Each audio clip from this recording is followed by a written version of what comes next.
Hello guys, ඉතින් මේ ඔයාලට පේන්නේ රෙස්ටොරන්ට් එකක නේම් එකක් ඔයාලට ටෙක්ස්ට් ආර්ට් එකක් කරන විදිය. හරිනම් මේක පලංචියක් දාලා කරන්න ඕන වැඩක්. ඉතින් අපි බ්ලොග් එකක් මාර්ගයෙන් මේක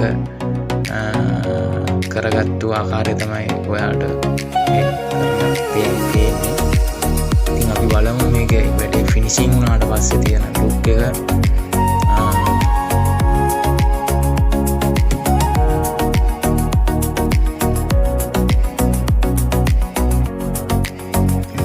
ඔව් යාළුවනේ, ඉතින් වැඩේ කරලි කරනකොට ගොඩාක් රෑ වුණා. ඒ වුණත් මම ෆොටෝ එකක් ගහගත්ත ගතිය ඔයාලට පේනවා නැති.